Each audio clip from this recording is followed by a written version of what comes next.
Hello everyone, this is Warhawk Beyond 2040 and welcome to the final edition of the Supergirl Season 6 review series. And today I am going to be talking about the series finale of the show, which is part of a 2-hour finale, and that is episode 20, Cara, which I have just finished watching. And before I get into talking about the series finale of the show, I just want to quickly talk about a couple of things regarding Supergirl as a show.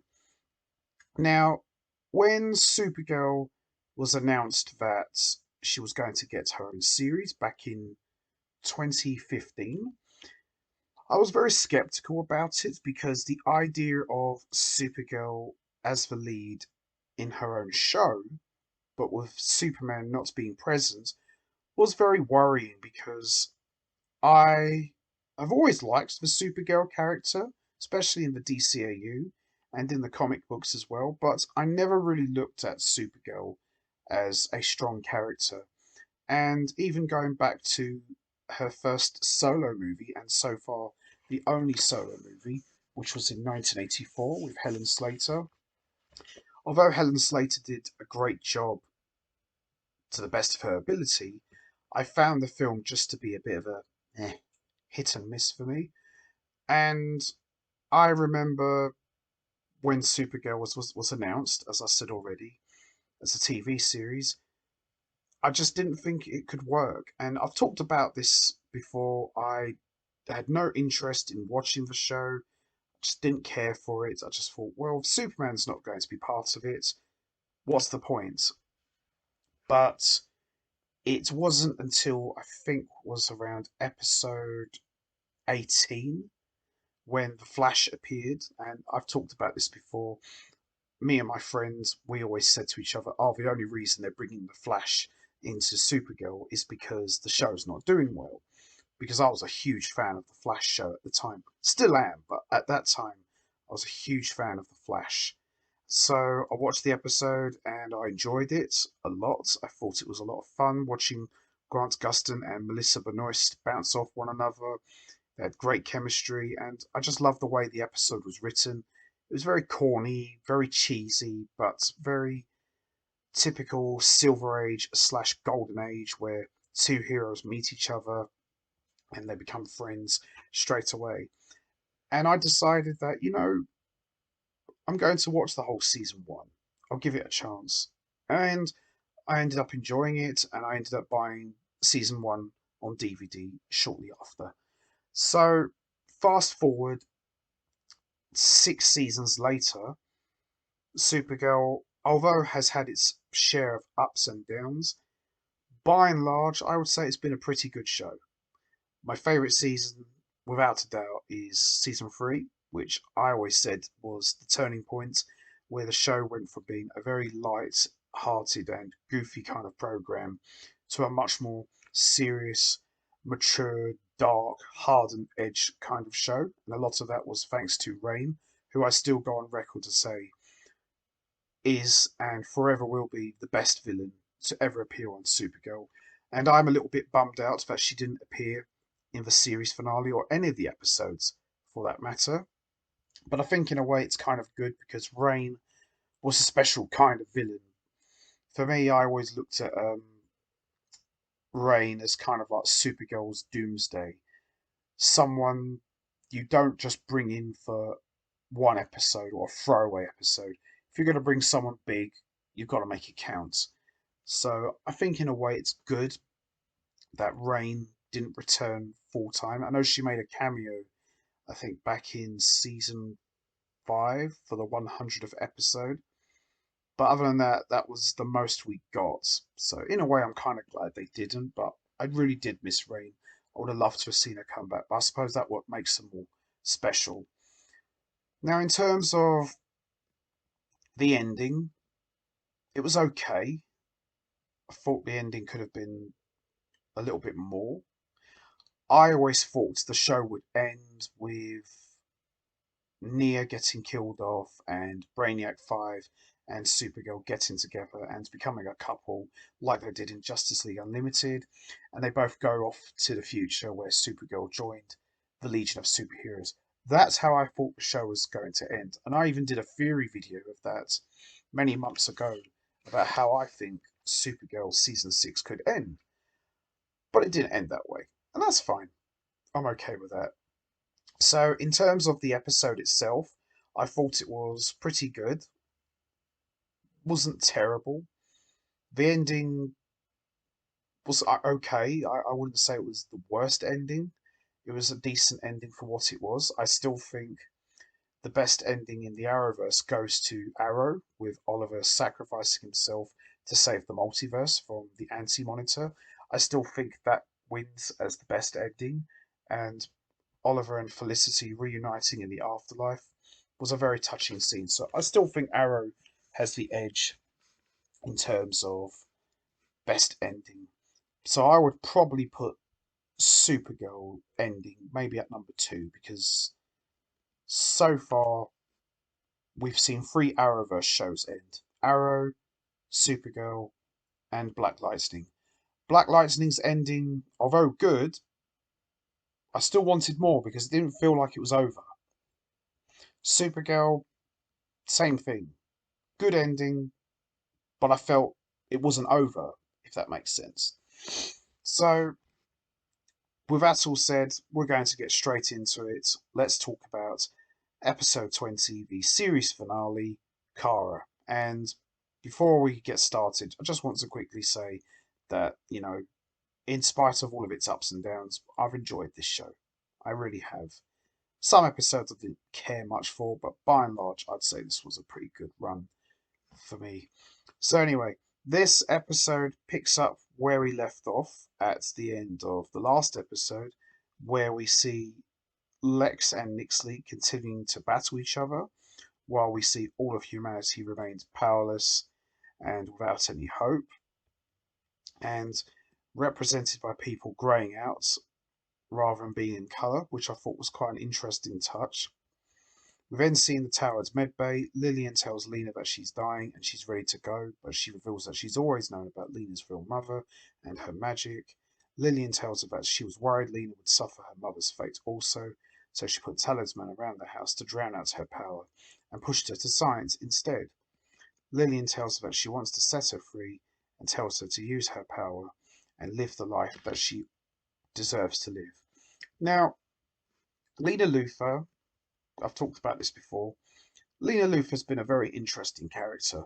Since she made her appearance back in season 2, she's been on a very interesting road.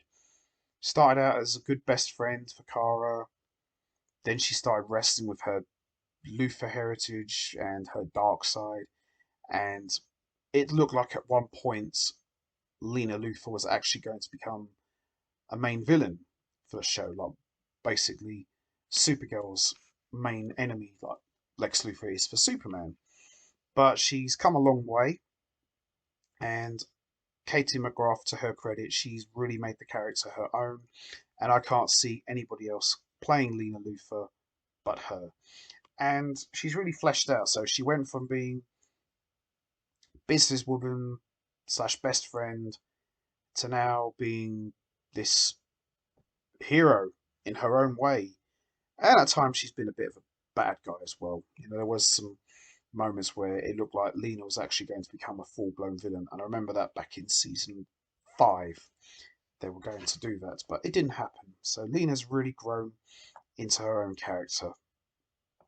We then see Kara returns to the tower and says the whole premise of her mission and calling has been flawed. Earth doesn't need a hero, but a partner to empower people to be their own heroes, and they can depower Lex and Nixley if they can empower the entire world. We then see Brainy amplify Kara's message, but they need to get past people's baggage. Lena has a spell that will do just that. Kara starts her message, Lena uses her spell. We see Brainy amplifies it, people start to regain hope and come back to life as humanity regains its power. And then we see the All-Stone begins to lose its power. We then see the Super Friends confront Lex and Nixley in person, but Nixley summons fifth dimensional monsters, while Lex summons the Gladiators, which included villains from past shows such as Metallo, Red Tornado, and Overgirl from the Crisis on Earth X. Now, you see, this is where they should have brought Rain back for one final battle because, no offense to Metallo, Red Tornado, or even Overgirl, great villains, but we all wanted to see Rain. I know I did. And for Rain to not appear, I'm sorry, huge missed opportunity. Even just for a cameo, I really would have liked to have seen those two go at it one last time, even if Rain got defeated easily. But to not have her appear, I just think it was a crime. No offense to Overgirl, but there wasn't much to go with. She was just a villain for the crossover. Rain should have been there because Rain damn well put Supergirl in a coma, just like Superman did to Doomsday. Just I'm sorry, I was a little bit annoyed. I thought, why didn't you put Rain in there? So anyway, we see Supergirl fights Overgirl, and then we see Mon El show up, and he says her speech made history. We then also see Wynn show up. We see James Olsen show up as Guardian's aide Kelly, and we even see Eliza Danvers show up. And I like this little nod. She said that you think in another life I was a Kryptonian, and Alex says that only happens in movies. So I thought that was quite funny and a nice little homage to the fact that Helen Slater is the first live action Supergirl. So I thought that was quite funny. And then we also see Nixley's sidekick Mitch join forces with the heroes as well. We then see Lex unleashes phantoms from the Phantom Zone and claims the portal can't be closed. And we then see the heroes are joined by the people of National City as well, utterly depowering the All-Stone. However, they also turn against Lex and Nixley. Turns out hubris is the cover for fear, meaning Lex Luthor and Nixley are truly afraid, and they are taken away into the Phantom Zone. We see National City and the world is safe, and Lex ultimately played himself. Now, obviously, Lex Luthor isn't dead. He's trapped in the Phantom Zone, and although I probably would have liked a better, more fitting end for Lex Luthor, in a way, it kind of keeps the door open for Lex to return because Lex Luthor could possibly show up in Superman and Lois. So, it's a big possibility that could happen. So we'll have to see. But I'm kind of glad they didn't kill him off because that would have annoyed me even more. So the door's always open that Lex Luthor could return at any time. So then with the day saved, we see the Super Friends come together to bury William, who was killed off in a couple of episodes back. After Jean tells them that the president wants to put the DEO back together, this time any way they see fit. Cara sees this as an opportunity to continue the good work that they've done. Lena starts a foundation. Andrea starts a school in William's honor, and we see Dreamer starts her own outreach, and Mon-El says goodbye to Cara for good, explaining that he will not be back in this lifetime, but Cara changed the future and continues to inspire centuries upon centuries later. We then see Brainy says a tearful goodbye to Nia, and this for me was the highlight of the episode. We then see 3 weeks later is preparation time for Alex and Kelly's wedding, and it's clear that Kara's speech has inspired people so much that Supergirl is less needed than before. While doing the flowers, we get a surprise call from, you guessed it, Cat Grant. She announces she's bought Catco back and wants Kara to be the new editor-in-chief with her. It's not a request. Alex comes by later and Kara tells her about the call. Kara says she's not going to take it because she feels deflated, and we see her for at least a few minutes in this episode. Kara doesn't know who she is anymore. And then we see the Danvers women get together as Alex gets ready while James is with Kelly as she gets ready. And we see James and Kelly have a moment, and he gives her a signal watch to tell her that they always have each other's back. Brainy shows up to surprise Nia. He's decided that being with Nia is more important and that the future hasn't been written yet. Wynn and Cara sing for the wedding, and we see Jean officiates as the minister, giving out the heartfelt vows, and marries Alex and Cara and Kelly. After Jean and Wynn talk about old DEO days, and Wynn reveals that in the future, Jean and McGann have a son. Nice. Jimmy gives Esme a camera that used to belong to his dad. Alex and Kelly ask Lena to be Esme's godmother. Mixie sends his regards via Win, and we see the Super Friends are now officially a family. We then also see James, Cara, and Win reminisce together when they was working at Catco. Then Cara gets a call from Cat because she hasn't signed her contract. Cara tells Cat she's never felt whole. Cat reveals that she's always known she was Supergirl for years and the glasses did nothing for her. She wants to know why Cara won't take her own advice and wants Cara to consider what she can accomplish if she makes herself whole. Cat believes in Cara and always has. Nice. See, this is what I missed. I wish Cat Grant came back earlier because the show hasn't been the same without her. My God. Nia catches the bouquet and it is implied Nia and Brainy will be getting married in the future. Lena comes to chat with Cara and Cara talks about her life hiding behind the glasses and Cara realizes that why she couldn't pass the courage gauntlet. She was too afraid to reveal herself. Lena talks about how she's now living her own true life and how empowering that is. As let Kelly and Alex head off, Cara takes off her glasses and leaves them behind. And then we see the friends are having their regular game night, and this is kind of like an epilogue now, and toast to the next adventure. And the last thing we see at the end is Catco begins a landmark broadcast with Cat Grant introducing the world to Supergirl, with Cara finally revealing her true identity to the world. And that's how we end episode 20, and that officially wraps up not only the show, but this review series as well.